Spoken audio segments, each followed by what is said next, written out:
High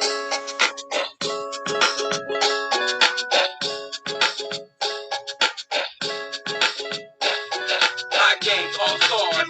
Hoop back, run hard, crash course. Hoop back, break fast, get yours. Yeah, act up, bang, love and fashion, man. Hoop back, I love the lights, the cameras, and hot action. Always love the game, man, with the passion. Off the backboard, I'm on TV smashing. This is the Kodak going, it's everlasting when they see. Hoop back what they want. Hoop back what they need. Hoop back. What's going on, Wiz Nation? It's your main man, K Jose, and welcome to another episode of DC Hoopla, where tonight we're celebrating the Washington Wizards' win against the Indiana Pacers, 135 to 134. Spencer Dinwiddie finishes the game with 34 points, puts the team on his back, wills the team to win.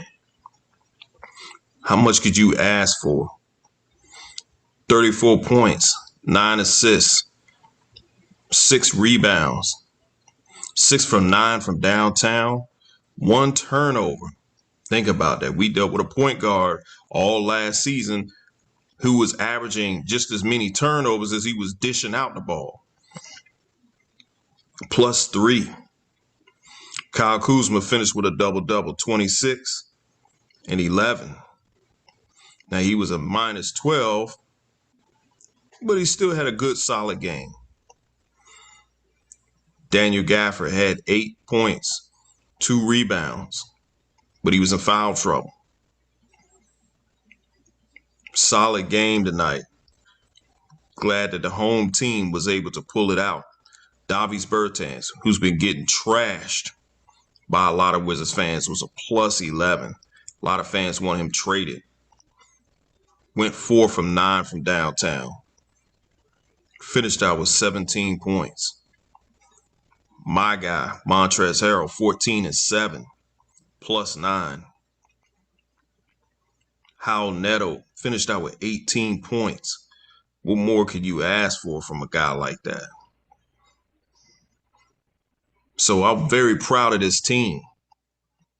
We didn't have Bradley Beal tonight. No problem.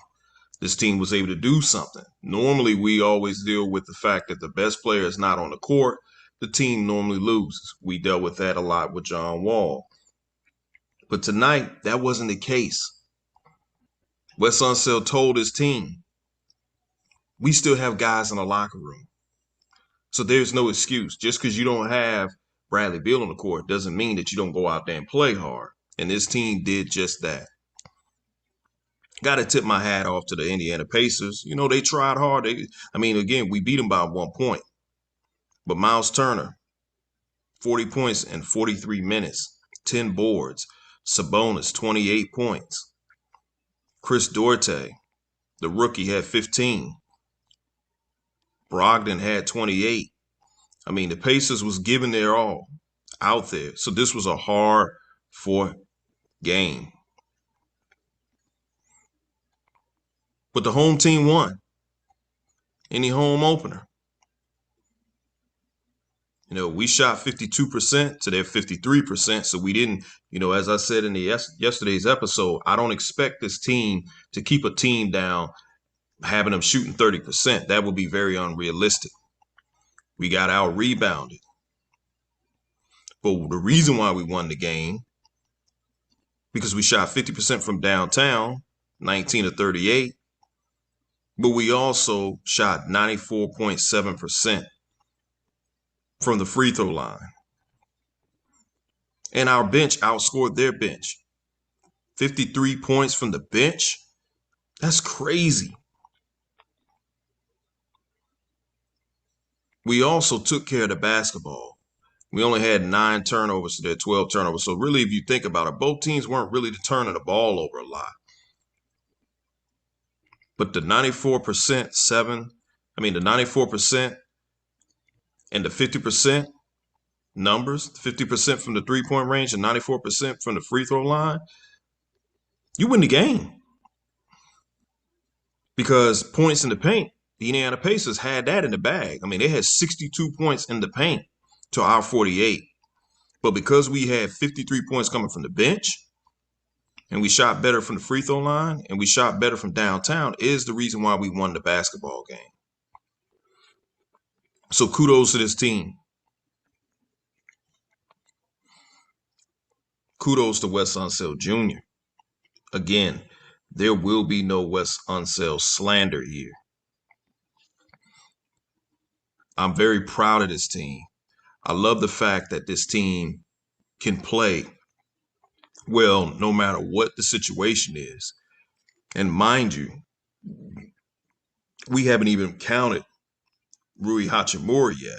You know, that's kind of a question and a topic for another day of where he is. But when we implement Rui Hachimura, oh man, this team is just going to be even more deep. So let me actually clear up some things.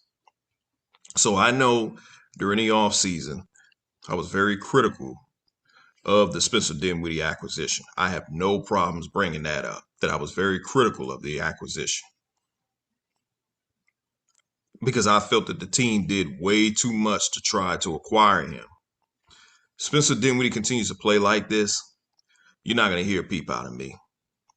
I was also critical of Kyle Kuzma. Still early, but so far, so good. He's playing solid. When these guys have a string of games where they're not playing well, I am going to talk about it. As a fan, I have to. But I was very critical of the Spencer Dinwiddie acquisition. I have no problem with that because he brings something different that we didn't have last season. So what we had last season was a point guard who is a future Hall of Famer. I'm not going to disrespect this guy. You know, he's a future Hall of Famer. But one thing we know is that his style of play doesn't benefit this team. The style of play that we get for Spencer Dinwiddie benefits this team. He plays under control. He picks his spots.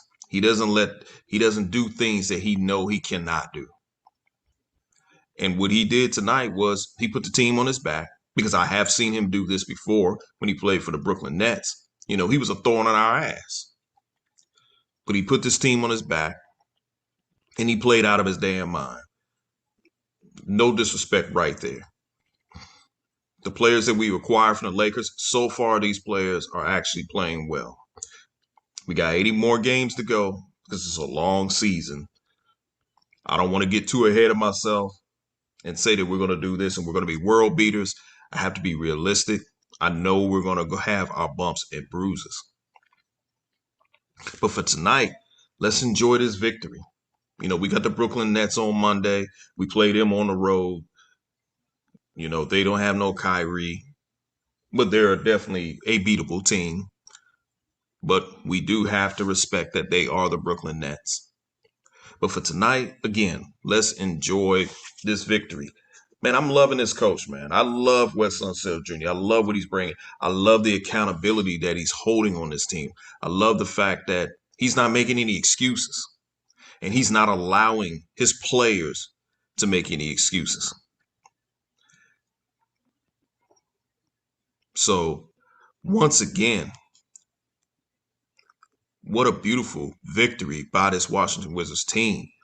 This team is hungry. This team is better than the team that we saw last season. You know, this is the team that really leaves it out on the floor. It's not a situation where the team was kind of playing sluggish, unprepared.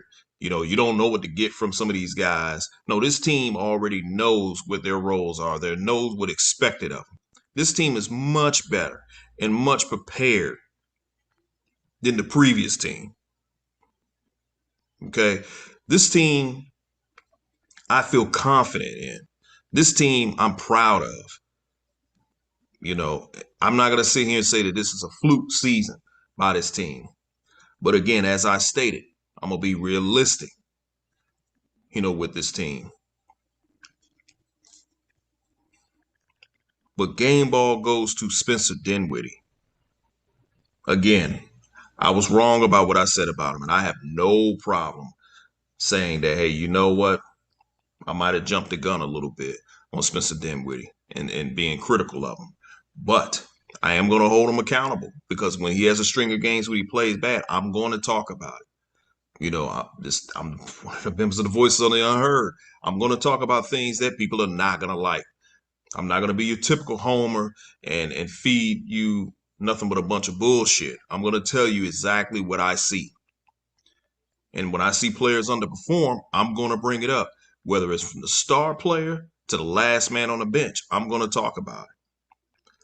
You know, I'm not going to pick and choose. A lot of you people out here who are so hard on Davis Bertans and want him out of here and talk about trading him and talking about his contract. I mean, you guys, you do this all the time. You complain about a player's contract and talk about how they don't do nothing, but then you don't keep that same energy for some other players.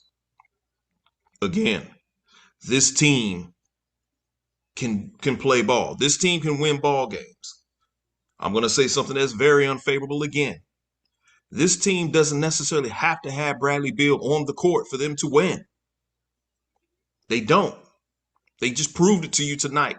They don't need him to win a basketball game. So again, Wiz Nation, let's enjoy this victory. Let's see if we can make it 3-0 on Monday. We play the Brooklyn Nets. Very proud of this team.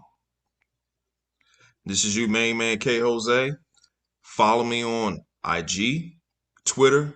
Subscribe to my YouTube page. Like, share, and subscribe. Follow my man, Decan, at Wizards Mafia.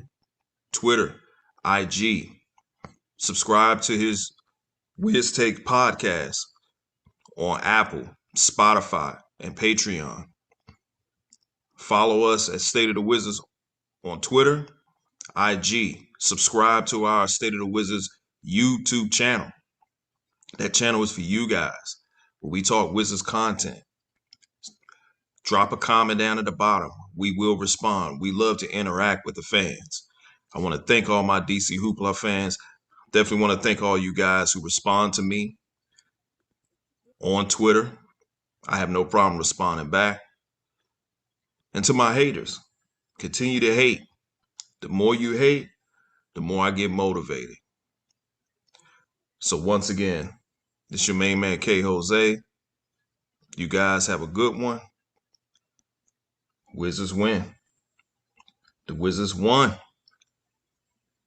2-0. Let's go for 3-0. DC City, the time has come. DC City, for us to be one. DC City, one. DC City, living together in harmony. DC City, listen to me. Listen to me, yeah, yeah. DC City, I got something to tell you. DC City, wasn't long ago. Had a picture, DC City, inside my mind, yeah. DC City, it was all about unity.